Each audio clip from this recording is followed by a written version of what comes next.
Pour clôturer ces assises régionales de la biodiversité en Nouvelle-Aquitaine, accueillons Monsieur Rioux, vice-président du Conseil régional et président de l'Agence régionale de la biodiversité Nouvelle-Aquitaine. Je vous donne un micro. Il m'applaudit toujours avant même que j'ai commencé. C'est ça.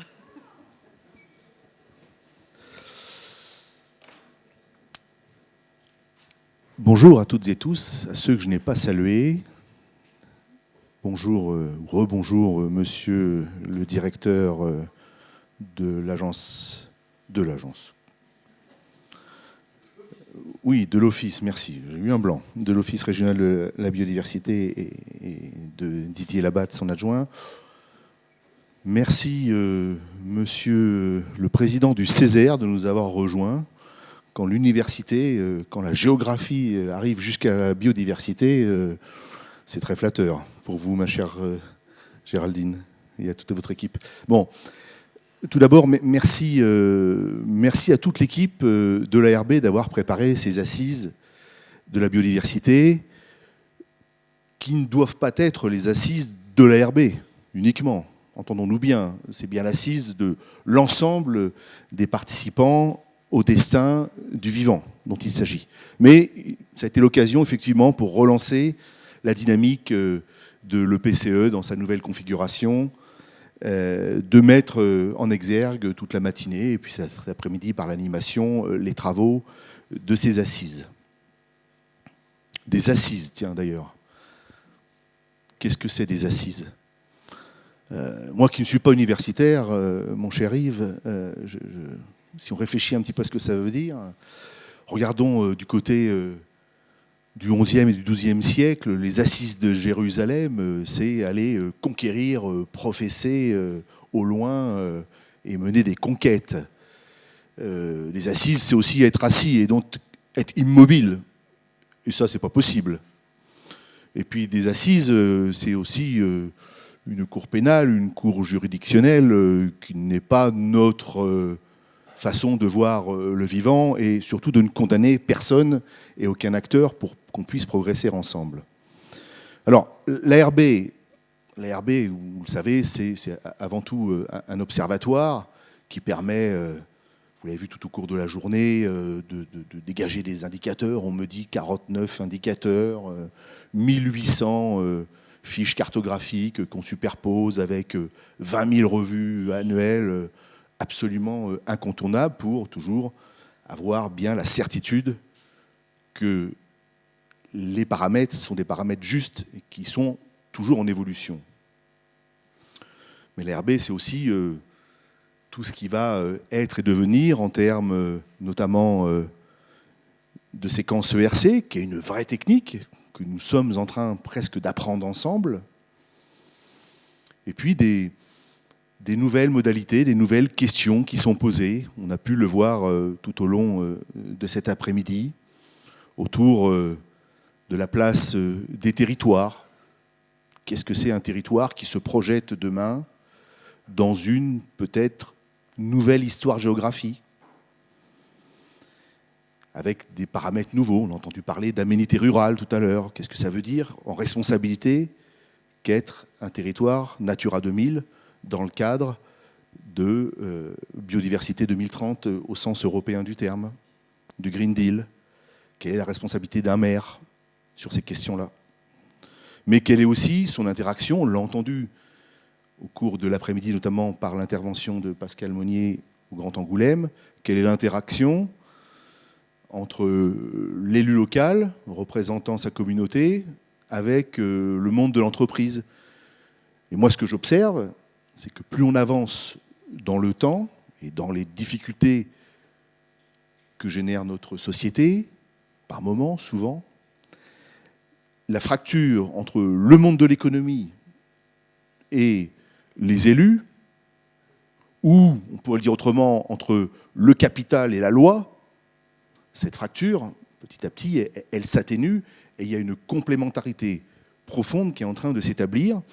Et moi, chaque fois qu'on rencontre un chef d'entreprise, et c'est vrai notamment sur les questions Natura 2000, il s'interroge sur son interaction avec la commune sur laquelle il réside. Parce que Tout simplement, ses collaborateurs, ses agents, ses salariés, bien souvent, habitent un village. Et au-delà des questions de CSRD, de nécessité réglementaire, au-delà des questions autour de la narration externe auprès de ses approvisionneurs, de ses chaînes de valeur ou simplement de ses clients qui demandent toujours un peu plus de vertu à l'entreprise, le chef d'entreprise, il comprend que du point de vue du récit interne, il y a une nécessité absolue, incontournable, pour recruter, puis fidéliser, de raconter aussi un certain nombre de choses, quand bien même cette industrie métallurgique, minière ou autre, est très loin, a priori, des questions de biodiversité. Et pour ça, il a besoin de s'intéresser à ce que font ses collaborateurs, où ils vivent, etc. Donc on sent bien cette proximité, et pareil pour un maire.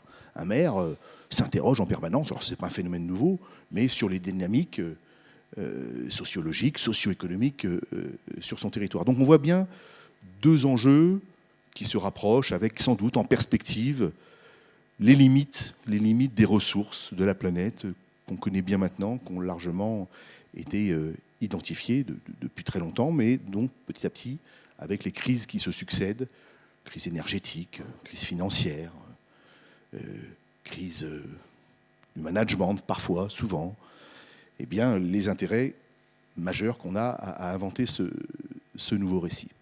Et puis, il y a la question de l'agroécologie qui a été évoquée depuis tout à l'heure, avec là aussi tout à réinventer.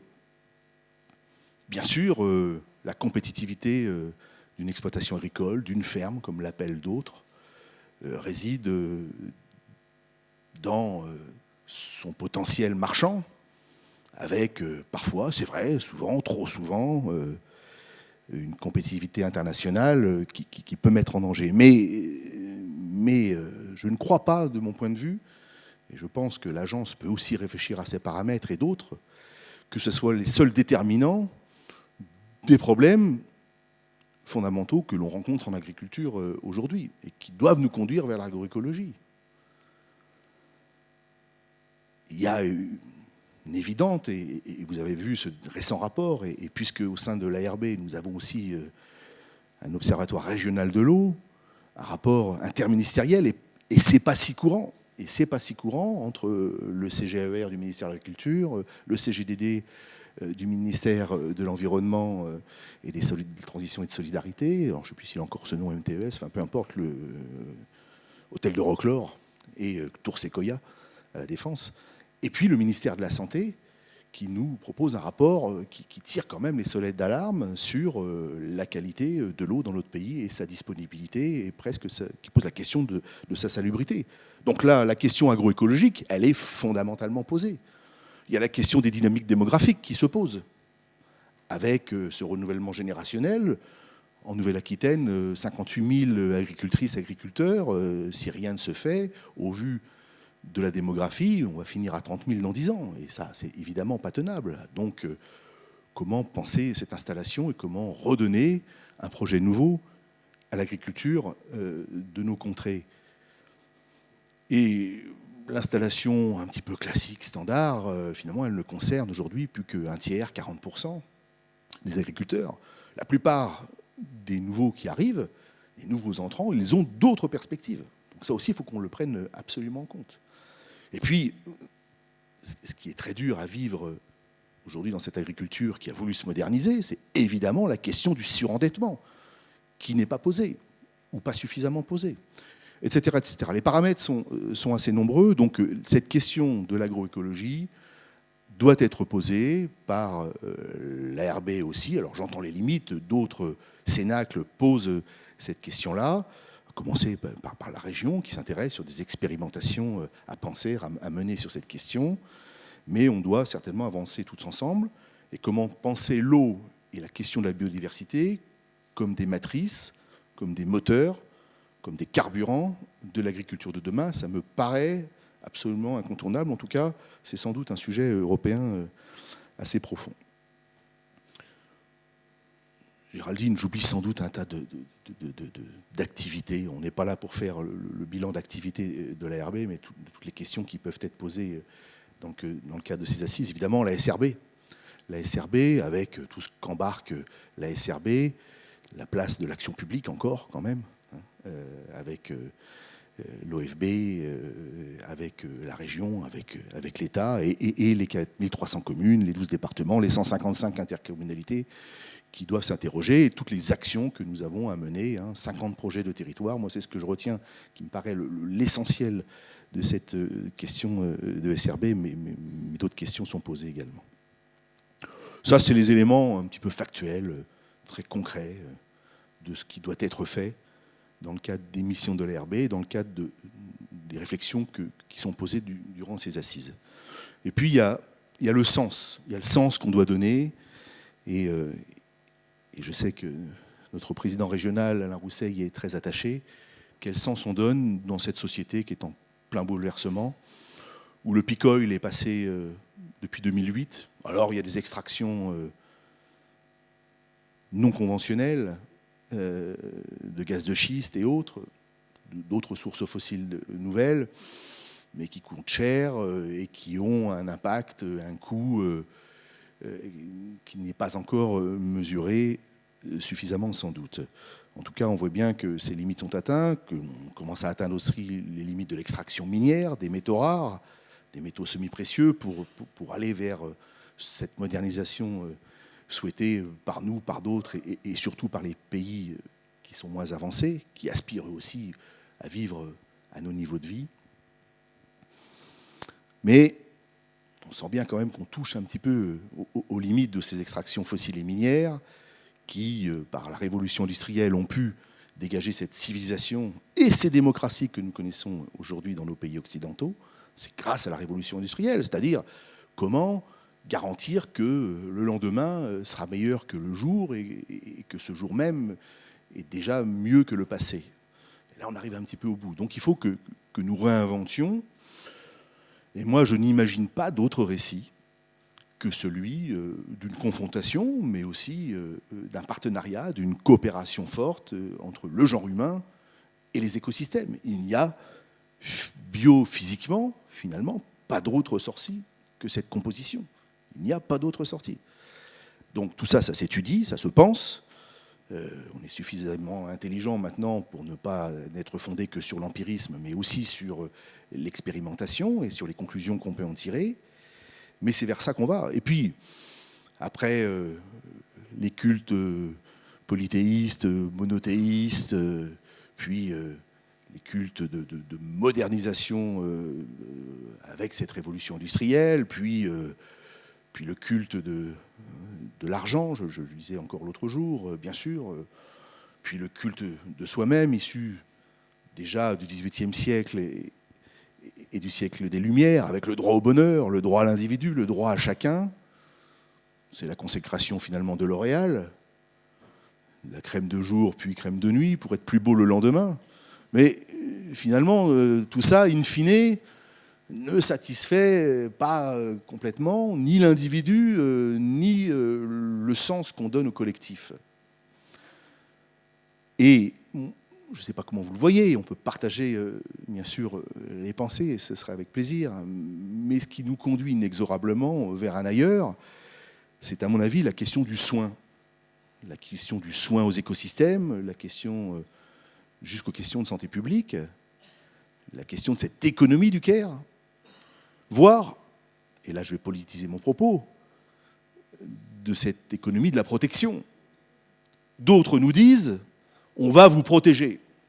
On va vous protéger des invasions, on va vous protéger de l'inflation, sans poser les bonnes questions. Mais ce qui est certain, c'est que la biodiversité est à protéger parce qu'elle, techniquement, scientifiquement, et c'est démontré, servira à nous protéger nous-mêmes.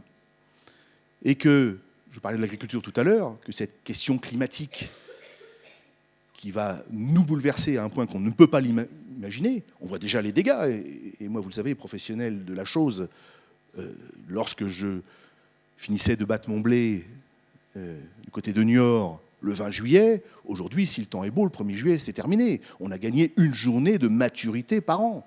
C'est vrai également pour le vin, avec les degrés difficiles à maîtriser, c'est vrai pour tant de production.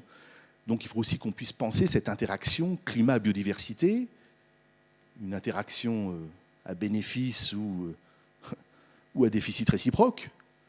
L'un sans l'autre, ça ne fonctionne pas. Donc il y aura aussi ce paramètre à prendre dans nos systèmes économiques, qu'ils soient agricoles, forestiers ou autres. On n'a pas évoqué la forêt. La forêt, 3,5 millions d'hectares sur les 8,4 millions d'hectares qui composent la région de Nouvelle-Aquitaine. Une économie extrêmement importante qui, là aussi, doit nécessiter une adaptation absolument incontournable. Donc toutes ces questions sont devant nous. Nous devons y trouver des réponses.